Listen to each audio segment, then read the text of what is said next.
I think what would be great to happen is for the plan for the planet to be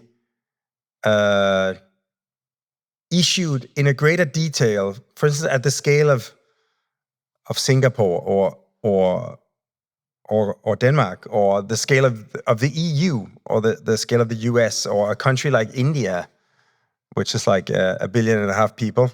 If you could somehow create the kind of plan for planet framework for such an entity, it would provide something to navigate by, because we're doing a lot of urban master plans. We're doing the woven city in Japan, or in Malaysia, the South Penang Islands, and these master plans, they take a lot of time, a lot of conceptual planning, pre-planning, a lot of stakeholder engagement, etc. And eventually, you refine a plan to become more and more implementable, and eventually you get there, right? And this is just to master plan a neighborhood or a city. So, because no one has planning jurisdiction over Earth, we're not used to making plans at the scale of a planet. Right. So therefore, we have been stuck a little bit in political speeches and activism.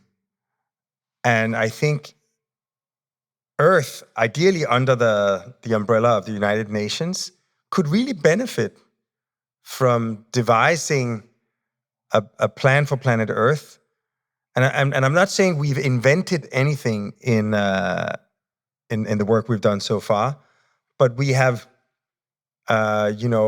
selected it from less accessible source of information and put it together using the visual language of plans and graphics to make it much more digestible than reading through 150 pages of scientific reports, and much more specific than reading a 2-page political speech.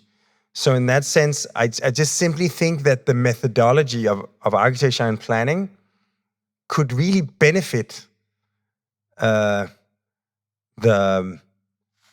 energy transition by providing, simply because that language has been developed in order to create a consistent and coordinated change in a complex environment. And it's been developed for doing it at a building scale, at a neighborhood scale, at a city scale, even at a region scale. We just need to apply it at a planetary scale. It is, at the end of the day, an act of spatial thinking.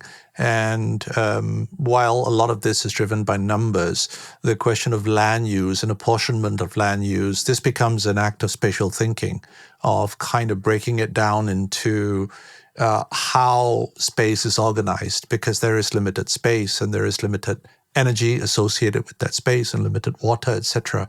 So I can see what you're saying, that it is, as a methodological framework, it lends itself to this energy transition conversation. It is really a North Star to this discussion. It's not, correct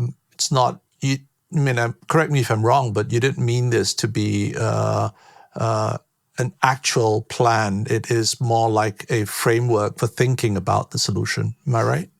Yeah, right. But I think by actually thinking about it as, of course, again, the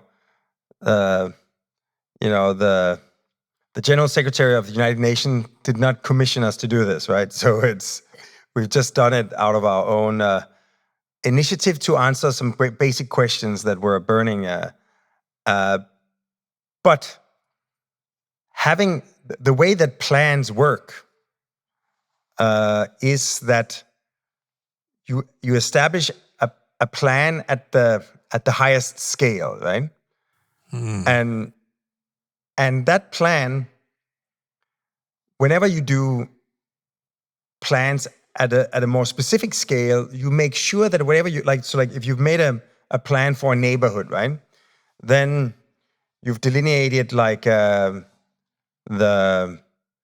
the lines of communication, like for traffic infrastructure, etc. You've delineated some urban massing, distributions of density, like zoning of various kinds of programs, etc. But then once you start doing a building within this master plan, that building, of course, is up to the end users, the clients, the developers, the architects, engineers to design it specifically. They can make 1,000 choices to make different kinds of buildings within this, but they still adhere to the planning framework of the master plan for the neighborhood. So in that sense, by making this planning framework and by deciding upon it, you end up making sure that all of the little efforts that follow will somehow not be doing the opposite of what the plan establishes. And in that sense, because we have to get quite far by 2050, and if we keep treating the agenda of sustainability as a separate issue, or even also like the building I'm in is certified DNGB Gold. We've done like some LEED Platinum structure, etc. But no one really fully understands.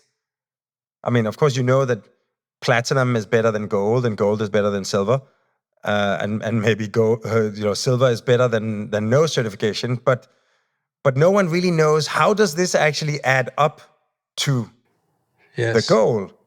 So in that sense, I do think that Earth is missing